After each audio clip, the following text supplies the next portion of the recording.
I got busy with work and then also my other podcast, and then, transferring over to a new podcasting network and stuff. I forgot to post it. I actually forgot to post. I recorded an episode of Kilowatt, and I posted it on the main feed for everybody, but then I didn't post it on Supercast or Patreon because I completely spaced it out. So you did mention network. Is that something you want to talk more about? Let folks know what's going on? Yeah, we can talk about it.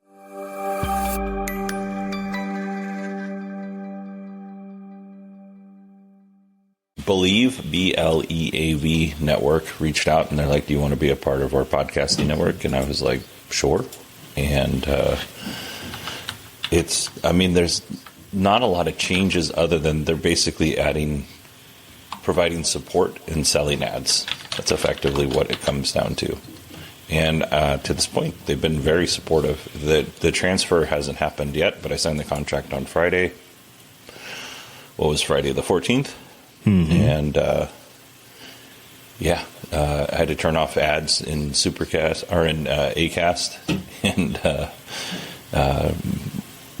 I just checked my ad revenue for this week I checked my ad revenue today right before we got on, and it went from whatever it was down to like $3. And I was like, where did all the money go up to this point? Where did that money go? So I've got a request. That was one of the things I was trying to work with a Acast support rep, who I have nothing bad to say about Acast, Rob. I think they do a great job.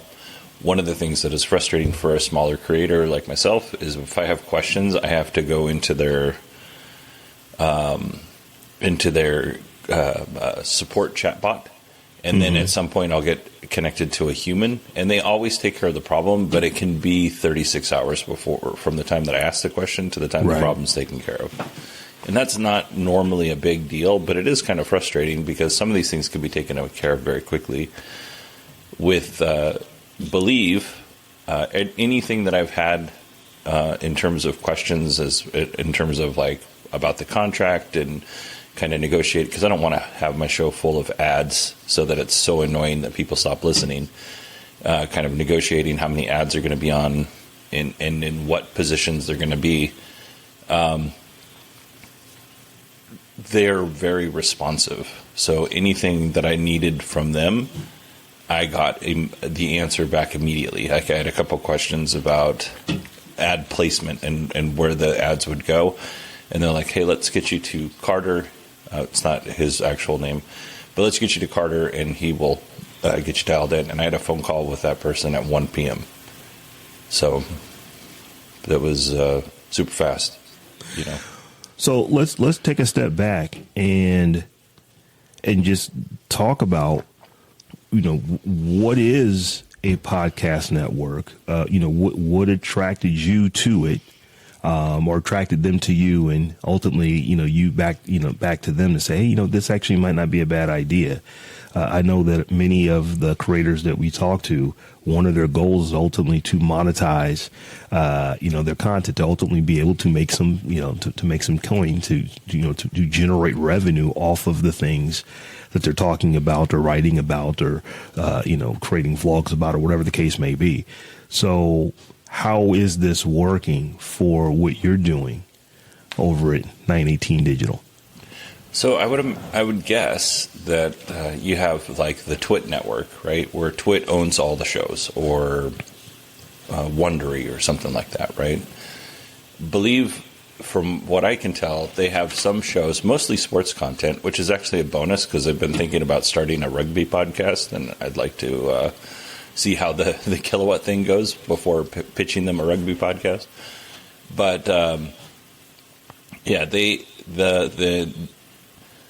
what Twit does is, or Wondery or whatever, is they own all the shows. There is some, or has been some in the past, like some shows that would take whatever the network is, they say, okay, we're done with this, and the hosts have taken it and either renamed it something else and moved on, right?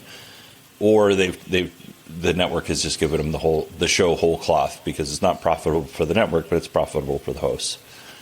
That's not what Believe is, or that's not the part of Believe that I'm participating in. Like I said, they have their own shows. My show remains my show. I still make all the decisions on my show. All of the ads, if I went out and sold my own ads, I keep all of that revenue myself. I don't know how much I'm allowed to say, but I think that's okay. I think that's I'm independent, is what I'm saying, with the exception of they're providing support, and which I think is the most important thing. And I'm not talking about technical support. I'm talking about support in helping me move over my RSS feed, which is not a hard thing to do, but they're like, we're going to take care of that for you. Support in, if I have questions on something that's not related to advertising or my podcast specifically, but into the podcasting space, they have people that they can direct me to. When I get an email, there's 4 or 5 other people on the email who never respond, but they're in charge of something, right? So for me, the main reason why I chose to do that move over to them is, one is I thought they were, after talking, having a couple conversations through email and also over phone, I thought that, I believed what they said, and their contract proved that out when I finally signed the contract. But podcasting is really lonely, as you know, Rob. Even if you're podcasting with people, like, it's a lot of work just to put this little show that you and I do out. Having resources that you can go to, I think there's a value there that isn't always quantifiable in terms of like profit, right? I now have a whole bunch of people that I can reach out to for very business specific questions that I didn't necessarily have before. I have you. I think you're a great resource. Allison, Tom is always very supportive and all that stuff. But to have people there that are kind of dedicated to do these things, and that's their specific job, without having to pay them myself, I think is, for me, really valuable. So I think if we take a step back and we think about podcast networks, there are multiple types of networks, and it sounds like Believe may actually play in multiple areas of the different types. But as you mentioned, you have your Twit network, one of the oldest podcast networks, the Videocast, Leo Laporte, over there, a bunch of folks from the old Tech TV days and other places. But that network owns all the shows. So they basically put, almost like get a showrunner, put put a show together, hire talent for the show, put the show out, and then the show is part of that network, a part of that channel. So that's one type of network. Another type of network would be more of a community of shows where all the shows are independently owned by whoever owned the show. In your case, you own Kilowatt. That didn't change, doesn't change at all. But what the network effect does is that when you think about how a podcast in particular, how it can generate revenue through ads, one of them is we have a number of people who listen to this piece of content, and based off the number of people who listen and the type of content it is, we can determine that we are willing to pay XYZ dollars for space on that show to advertise to that community.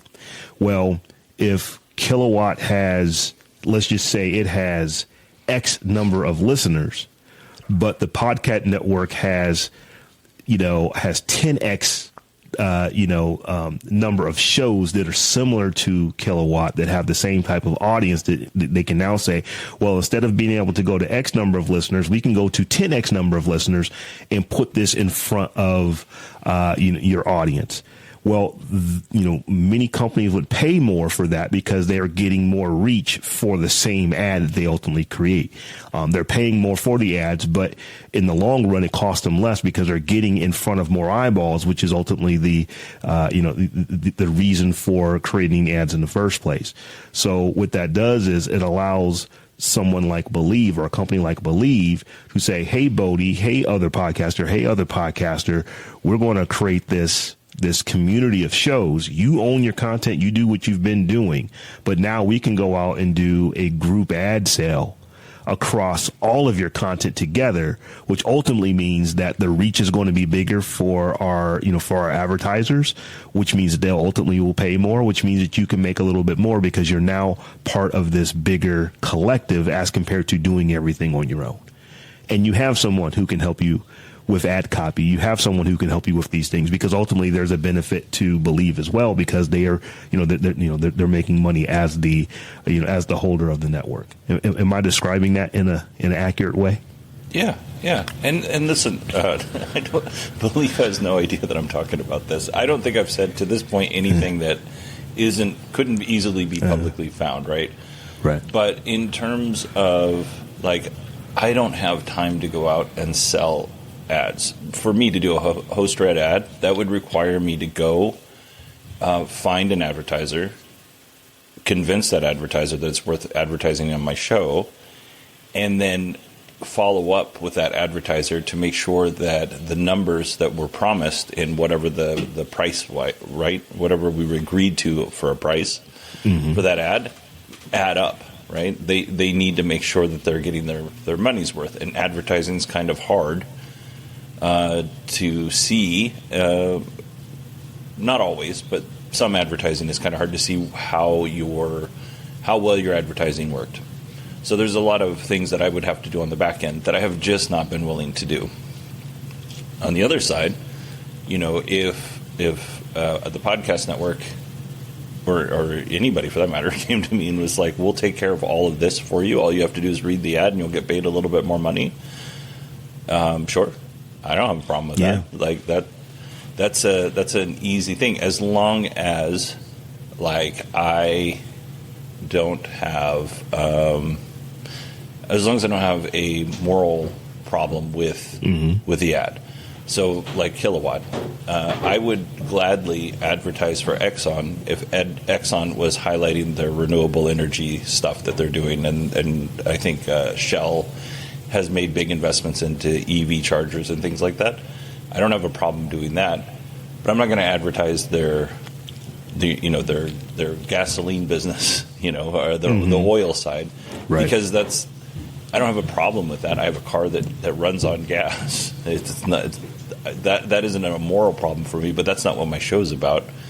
So I can easily just say I don't want to do those kind of ads. But if they want to come to me with something that's renewable or in that space, I'm happy to do something like that. On the other side, gambling, alcohol, and kind of weed or drug-related products, I specifically do not have a problem with any of those things. But I'm also a public servant, for at least for the next year and 5 months, and I don't want to advertise anything that may or may not be perceived by my employer as me crossing a line. So that's one reason why I wouldn't do those ads. Another is I know that there are people that listen to my show that are recovering from some of those things, and I also don't want my voice to, because I already have credibility with some of these folks, so I don't want my voice to lend credibility to a vice that they're trying to kick or they have kicked, and I don't want to be the person, or I don't want to be a catalyst for them to start that kind of thing up again. Bodie, it sounds like basically, as far as how the Believe network is working for you, is that here's all these things that I would love to do because I can make money from it, I can generate revenue from it. I just don't have time to do it. So even though I can make money from it, I don't have the time to go out and do it. So I'm willing to be a part of a network and share. Or, I guess would you make as much as you could make if you were doing everything on your own? Probably not. But the fact that you're not having to spend the enormous amount of time that it would require for you to do it all on your own, it kind of makes it worth it to you. And this is something that I regularly talk to people about because, there are there are a lot of people online that will say things like, why would you ever buy a course on this? You can just go find that information out for free on the internet. And the answer to that question is you absolutely can. Do you know what you can do? You can literally go to the internet and you can find out how to literally do brain surgery. You can get all the information for free on the internet. They'll show you, there are websites out there that show you everything you need to know. But that's not something that we would go do. What do we want to go do? We want to go to the neurosurgeon who has been trained not just off of the internet, but off of, working through medical school and working with other experts and this and that and the other. And you're willing to pay more for that because they have a level of expertise that they're bringing to it. They're not just bringing the information to you; they're bringing their actual expertise and and knowledge and going into expressing that information that they know. And it's similar here to where, it sounds like what Believe is doing for you is that they're giving you the opportunity to do ads in a way that you've thought about but just didn't have the time to do on your own. So you partner up with them. And they give you even additional benefit because it's not just your show. It's all the shows that are part of their network that ultimately help them bring in the premium that they do for, for their network members. So it sounds like it's a great deal. I have been a part of a podcast network before. I've been a part of a network where the network owned the show. I've been a part where I own the show and allowed them to handle the ads for me. So I'm happy for you, man, and excited to see how this works out for you. Yeah, and for me, the money isn't as big of. I will get paid more money, based on what the contract says, and I'm not guaranteed anything. It's just based off of whatever. Mm-hmm. I don't know if I get into that, so I don't want to go too far into it. But based on, from a financial standpoint, I will get paid more money. Not a whole lot more money, but more money. But for me, it is like Rob, I am not a business-minded person. Like, I don't think I'm dumb when it comes to business, but I definitely, when you and I have conversations, you see things from a completely different perspective than I do in terms of the business side of things. And I'm always learning, right? I don't have the time, like you said, to learn every aspect. So I just wouldn't do it anyway. So if this company if they never reached out to me, I would continue my happy, merry way along, on Acast, and I'm fine. I'm happy with Acast. I don't have any issues with Acast at all. The biggest thing for me was having somebody that I could call and talk to who is an expert in that specific thing that I need help with, or being able to reach out to somebody and saying, hey, I'm struggling with this, and they can send me to somebody that it knows what they're talking about, and I can trust that. And like I said, so far I have zero issues with any of the folks that I have talked to. And I am fairly skeptical on anything that has to do with my show because it's my show. I built it. I love it. There are occasionally talks, when you talk to somebody and it's all about and we've talked about this before, but it's about, how many downloads do you have?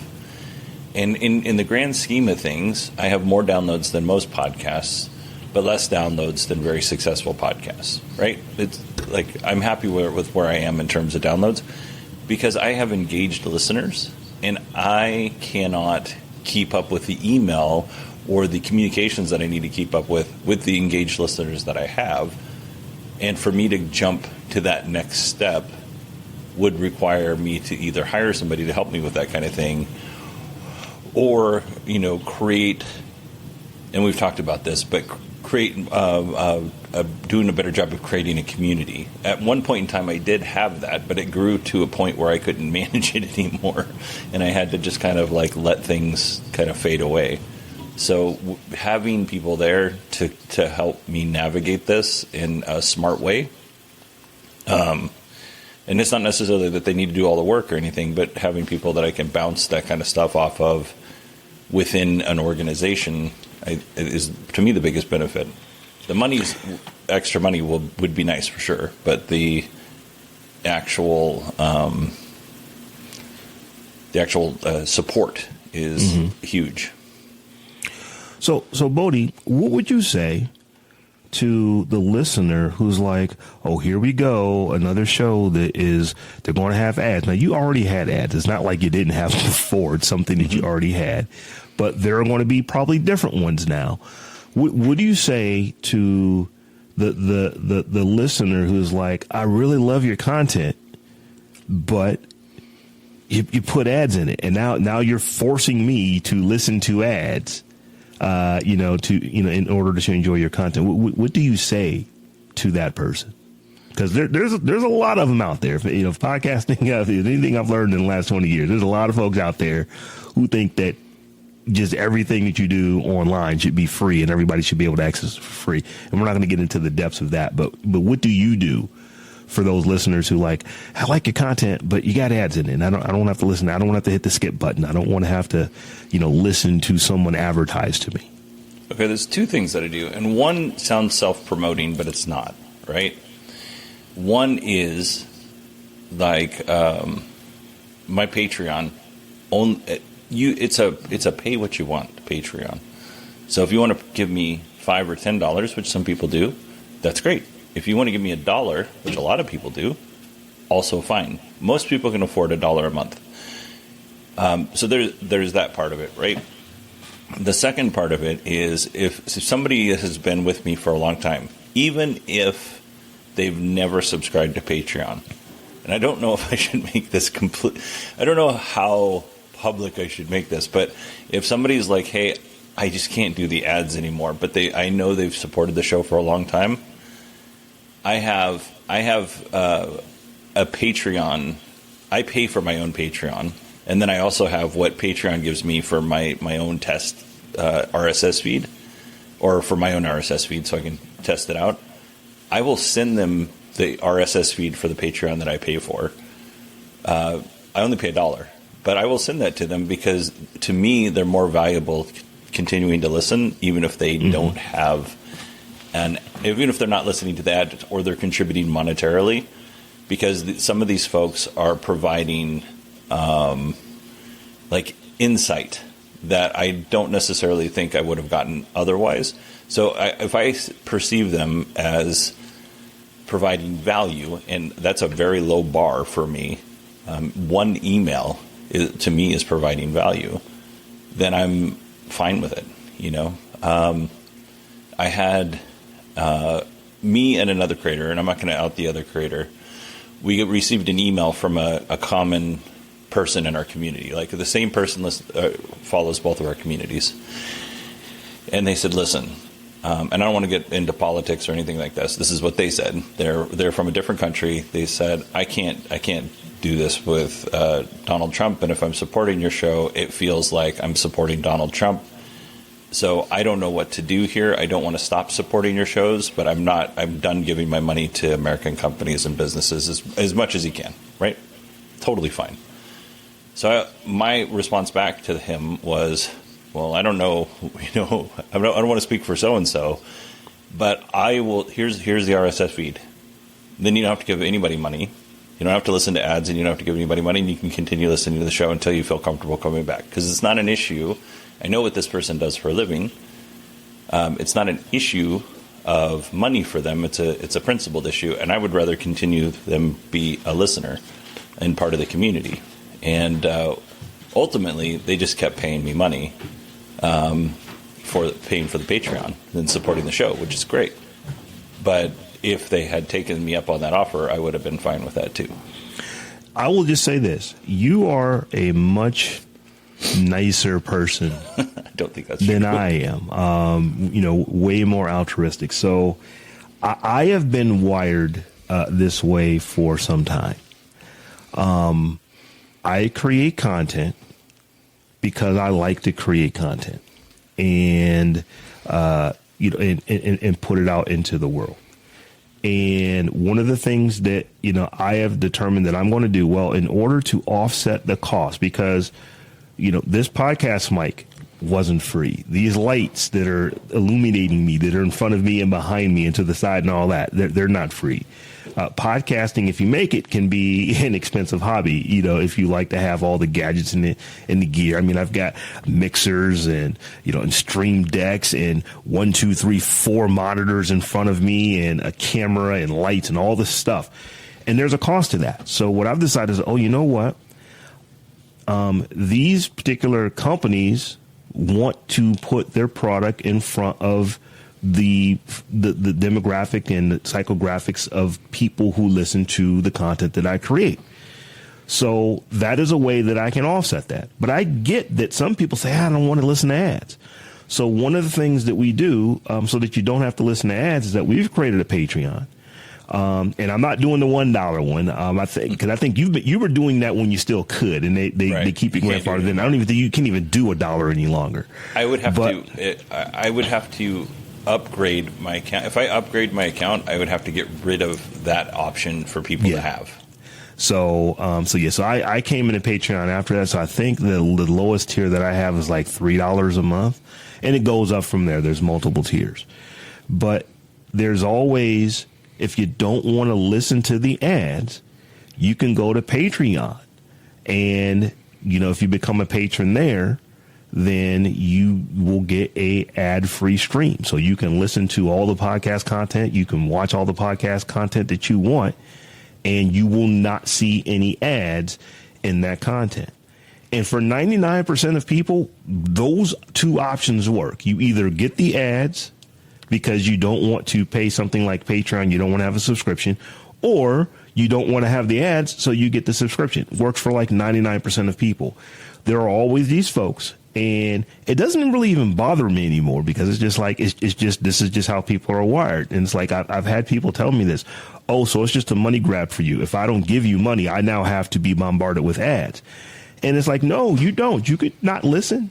You can make the decision. I completely respect someone that says, hey, I like your content, but I'm not willing to pay you for it. And I'm not willing to allow somebody that pays you to put ads in front of me to listen to it. Therefore, I'm not going to listen any longer. And this is when this really became okay to me. I was like, you know what? I'm fine with that. Because at the end of the day, you not listening for free actually costs me less. The ads by themselves, in the beginning, the ads by themselves did not cover the cost. So it was literally, even though I'm getting ads, it was just deferring some of it.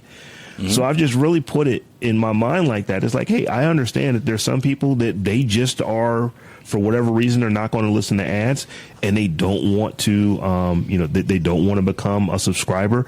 A thing right now that is real, actually, was having a conversation about this today on on social media, is about subscription fatigue, because it seems like so many different, entities that sell things online, and even in the brick and mortar world, they are building memberships and they're building subscriptions. So I am in tune with that, and I've just determined is okay. The way that we can give you this content to where it doesn't actually cost you anything out of your pocket, it's just going to cost you maybe a little bit of time to listen to the ad, is to have ads in the content. And I've just decided that that's where we're going to go. And, for me, like I said, some people, they've decided. I know that there are folks who say, hey, you still got ads? It's like, yes. Well, I'm still not going to listen. It's like, okay, well, that is just one of those things. So where I say that you are a much nicer person, I don't think I'm being mean or evil to anyone. I just understand that, hey, if you make a decision that you're like, I have made a decision that there are certain types of vehicles I simply just won't buy. I don't begrudge anybody else for it. It's just I am not willing to put my money here ever. And that has to be okay. And I treat the ads and the monetization of content online in the same way. One of the things I actually said on social media, because it's been a quick start to the 2026. I said one of the things we need to leave in 2025 is making people who are creating content, that like creating content and want to ultimately do it professionally, or at least pay for the hobby of it. Got to stop making them feel bad about monetizing the stuff that they do, because That's how, everybody likes to be able to eat. Everybody likes to be able to drive, a vehicle that they can afford, and this and that and the other. And, if you are a full-time creator, you're not full-time if you're not actually generating income that allows you to take care of you and your family from it. So like I said, I am one of those folks to where I get it. I understand that there's subscription fatigue. There are people who are completely, anti listening to ads. I get that. And, and I respect it. And, hopefully there'll come another solution that maybe would work for them down the road. Yeah. And okay, so at one point in time, right, people were asking you to pay as much as a Netflix subscription to subscribe to Patreon when Patreon was new and a Netflix subscription was $10. In my head, I was like, I'm not providing you as much value as Netflix is at $10, right? That's kind of where I started my thinking on this. However, $5 a month is pretty reasonable. Depending on how much content you're creating and how much value you're creating, $5 a month just for your show itself, just for the show itself, I think is reasonable. If you're starting to provide extra content, I think it's reasonable to be up in the $10. And then there's all sorts of other things that you can do at higher tiers, right? For the people that want to pay more money. Man, people who enjoy your content and get value from it, they will support you. They really will. They really do. I'm thinking about the Tech John right now because Tech Life Steph and I, we did just a 2-person episode this week. And we've gotten a fair amount of people said, man, I like this episode. I like all the episodes, but you and Steph did your thing this week. And it was different because, we decided to, let's not go so deep into the tech news and let's just talk about tech and what's going on with tech and what we think about this and that and the other. And it struck a chord. But I think about that show. We had something on that show called the Founding 50. It was like our first 50 patrons to the show. We made a big deal out of them. Hey, you're the first ones to come and support the show. And the Tech John just did episode 211. We've been rolling the show for well over 4 years now. And out of our founding 50, we still have 43 of the original 50 people who were in there. Technically, we have 45 because there were 2 folks who, hey, I got to stop the subscription on Patreon for a short time. I got to make changes. Or any way that I can get you back, we can get back into the founding 50. And unfortunately, the system just didn't allow it. So we've got 2 people that we literally created a whole, a whole tier 4, a hidden tier that gives them the same benefits as the founding 50, but just allowed them to subscribe to it after the founding 50 was shut down. So 43 technically in there, or I should say 43 actually in there, 45 still in there of the original 50 people on the show. And we got those 50 folks probably within the first 4 months of doing the show. So well over 3.5 years later, still got that many folks who are rocking with you. And it really taught me something, that people who rock with you, they rock with you, man. It's like if you're giving them content that they like, they will support you. And, and maybe this will be an episode that we actually do where we talk specifically about patronage, the type of, content that hey, we're going to put this content out there and you can support it by becoming a Patreon, or you could support it with Buy Me a Coffee, or you could support it with Supercast. There's so many different ways to do it. Memberships, a lot of people are calling them membership these days. But that's a really powerful and, I believe, respectful way to monetize your content that some people think it's like, well, that's kind of like begging for money. It's like, no, do you think that PBS is begging for money? It's like, no, PBS puts content out that anybody can go watch. And they know that 5% to 7% of the people who watch PBS are going to be the ones to support it so that they can continue to bring the content to you the way that they do. That is probably the definition of the patronage model. And it works for more than just, for PBS. It works for your show. It works for our show. It works for, Beyond the Post. So I am a fan of patronage, and probably am going to spend some time talking about it, because I think that a lot of folks, a lot of creators, they actually are, they don't ever think about it, or they think that it's, I don't, I can't run a business that way. That's begging for money. And it really isn't, because you are literally trading your content for someone is trading their time and attention for your content, and there's an exchange there. Hey, I like the content you're creating. I'm willing to pay you this amount for this content, even though there are far fewer people who will actually support you in that way than those who get the content, across the board. So big fan of patronage. Always have been. It doesn't have to just be Patreon. There are, in some ways, there are much more effective ways to do it than Patreon right now. But Patreon is definitely one of the big boys out there, and one of the first ones to allow you to do it. Absolutely. And I have guest thoughts for that show, because I think that's a good idea. But I'm not going to share them here because I want to create public pressure. But you bring up PBS, right, is a great example, or Wikipedia, or Wikimedia, I guess it is. There are certain things, like I give PBS $5 a month, every single month, for no other reason. I started doing it when my kids were little and they were watching a show called Dinosaur Train, and I was like, this is amazing. My kids know what a hypothesis is. You know, the show teaches you all this great stuff about dinosaurs and science. So I started giving them money, and I continue to give them money to this day for no other reason than my kids got value out of PBS. I got value out of PBS. You and I, I'm guessing we were watching Mr. Rogers. We were watching Sesame Street. The Electric Company.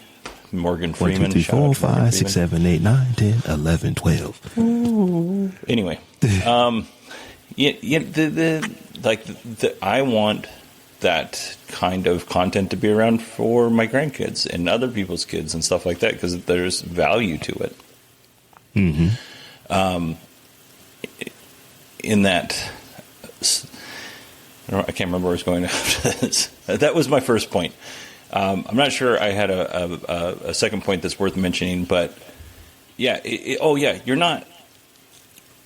You're not begging for money, and you stated this very well. You're trading information with dollars. So in this case, we're providing information. You're providing a small dollar amount. The problem I have with sites like Supercast and Patreon is, and it's not a big deal, because when they came out, subscribing to a podcast financially was a little bit more difficult. You had whatever Adam Curry and John Dvorak were doing, right? But they were kind of rolling their own thing. The value for value model, I think, is important, but it's also not a donation. Like I have to pay taxes on my Patreon. It's not a donation. I don't get to write that off as you're paying money for information and a service, but it sounds like it's a charity and you're getting a donation. And that's one of the reasons we're going to do a whole episode on this, because it isn't. And when you really think about it, like if you subscribe to a magazine, you're not donating money to the magazine. You are paying money for the thing that you want, and they're sending you the thing that you want through the mail. If you are getting the Wall Street Journal, you can't just go look at articles all day long on the Wall Street Journal. But if you like the Wall Street Journal, you can buy a subscription to the Wall Street Journal. There aren't more, because you pay for a subscription doesn't mean that there's going to be additional content there. It's just like there's just a content that you can now access that you couldn't access before. You pay for the subscription, you get the access to the content that the Wall Street Journal was going to create, regardless of whether you personally decided to get a subscription or not. So it is a membership, it is a subscription. You're paying for value. Here's this thing that you created that has value to me. I'm going to trade my dollars for the thing that I placed value on, so I can now have the thing. And I think that for the creators who who are struggling with that, it's like, I don't want to feel like I'm asking for charity, or I'm asking for donations. No, you're not. If you're doing a telethon, you're asking for donations. If you are, which PBS does, but a big part of it is, no, these are people who are literally, we enjoy the content that you create and we're going to support it. It's the same thing. Like if you think of like a museum or whatever, or you think of the arts. there are benefactors to, that orchestra. There's benefactors to that ballet company that actually say, we like this so much that we're willing to support it financially.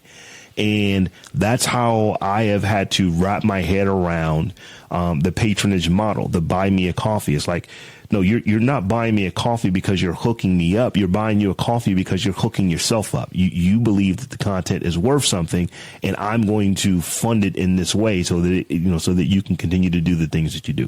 We're going to do a whole episode on this, so we don't have to belabor the point here in this between the post episode. But yeah, I think that patronage is definitely something that we talk about in 2026, because I think that a lot of creators are just not doing what they're not using it effectively, and it can do a lot to help you move the needle for being able to create the content that you're trying to create. There is a musician. She's Finding Kels, KELS _ on Instagram. She's got an amazing voice, blues, and I know you're a jazz fan, Rob. I do like jazz. My father-in-law really likes jazz, but I'm more of a blues fan. If I get a chance to listen to the two, I'm going to always choose blues over jazz. But one of the things my father-in-law wanted for Christmas is he wanted to go to a jazz club. And I was like, cool, I'll take you to a jazz club. Let's do it. And then I was just kind of scrolling through Instagram, and I found I have a lot of musician stuff in my For You page on TikTok and stuff. And her thing came across, and she's got a really powerful voice. She's got a great sound. It's very bluesy. And one of her posts was like, hey, we're going to be in Phoenix on February 1st. I was like, oh, that's awesome. I'll take my father-in-law. And this is one of those things, and this happens from time to time, where a musician plays, but not at a venue. It's not a concert venue. It is she's playing in a little storefront underneath a apartment building in downtown Phoenix. So it's a very intimate place. She's played in front of thousands of people, and she'll play in front of 8 people. And the great thing about it, when I went to go get tickets, it's donation. So for 5 of my 4 family members and my father-in-law's 5, for us all to go, I could have paid $5. I ended up paying $25 a ticket because I thought that was fair for a 40-minute concert. But it was completely up to me as to how much I wanted to pay and how many people I wanted to bring for that price. She was not putting any limits on it whatsoever. Mm-hmm. And I think people in general will find out, I think they'll come up with a number that makes more sense for them. I think this is a really cool way of doing things. My oldest introduced me to a band called My Pizza, My World, which is not around anymore, but they have other members have started other bands. But it's kind of like a punk rock bluegrassy kind of thing, which bluegrassy, if you ever get really down into the deep roots of bluegrass, is kind of punk rock anyway. But they were playing underneath an underpass in Phoenix, and my oldest went, and she's like, you would like this song, or like this band, My Pizza, My World. So these kind of things exist outside of podcasting too, is really the only point. And I wanted to give a shout out if anybody wants to go see Kels. I'm sure she has a different name. I don't actually know what her name is, but if anybody wants to go see her music, I'm sitting here looking at looking at her YouTube right now. And, and I'm not listening, of course, but I'm looking at it. And you know me, man, I've always got to bring things back to, okay, how does that work in the content creation world?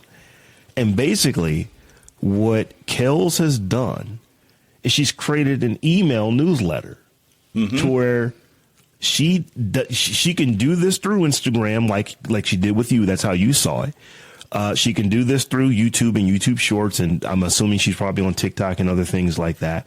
But she has a newsletter that she publishes. Like, hey, if you want to find out where I am, where I'm going to be, subscribe to the newsletter. So now she has a list of people in every city that she goes to, and she is able to say when she's coming to the Phoenix area, hey, I'm going to be in Phoenix. We're going to be here. And this is what we're doing. It is a pay what you want to pay per ticket to come and do it. Now, how does that really work on the other side of it? She's probably worked something out with the venues like, hey, I can get 150 or 200 people here if you allow us to use, the venue to do a 40, 50, 60-minute concert or whatever the case is. The venue is like, okay, well, if we can get 200 people in here, I know if 200 people come in, they're going to buy drinks, they're going to buy food. This is what we're going to make. So this is the number of people that you need to get here to make it worth it to me. But at the end of the day, she's got a newsletter of people who like her content, who like her singing and want to hear her when they can. And she sends it out and says, hey, here's where we're going to be. And she's got social media clips and she's got other things that are involved here, with what she's sending out. But ultimately, she's built a community around the content that she creates, and she's monetized it by, hey, you pay what you want to pay to come, knowing that she's going to ultimately sell some T-shirts, sell a CD here, sell this, or that there. So it's not donations. It is people that enjoy her content that are paying to get more of her content in the way that she's putting it out. So I think what she's doing, and a lot of artists are doing this. You hear about how poorly people do unless they're the biggest of the biggest artists on places like Spotify and stuff like that. But if you have a community of people that are buying your T-shirts and buying your CDs out the back of the trunk, at the venue, as it looks like what she's doing here, you probably can do a pretty good living doing that kind of stuff. Ali Spagnola, do you know who she is? I've heard the name. So she's a content creator. She also is she's also a musician, very talented musician, and she's got a lot of personality, right? She's fun to listen to when she's interviewing. She's fun to listen to when she sings and performs and that kind of stuff. And she would travel around. I think how she got started is she would travel around, record these little concerts that she would do. But like she relied on the kindness of strangers, and that was part of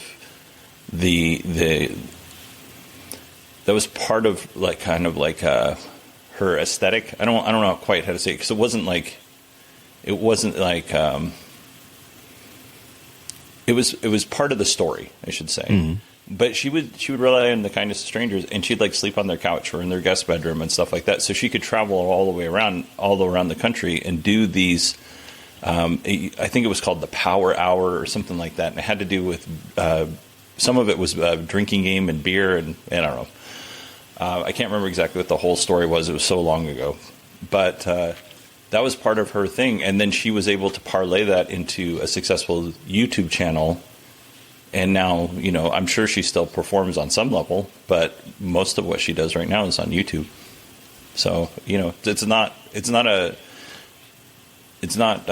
unheard of for somebody to be able to do this and make it into something that is successful. We've talked about this on the show before. 1,000 True Fans. It's a manifesto written by Kevin Kelly that basically talks about if you have 1,000 people who rock with you, you could make a really nice, a middle income living off of 1,000 people who rock with you. Because it's a great manifesto. I read it at least once a year. I try to actually, I think sometime in the end of January, beginning of February is when I usually go and read it. So I'm thinking about it right now. I'm probably going to knock this thing out here in the next couple of weeks.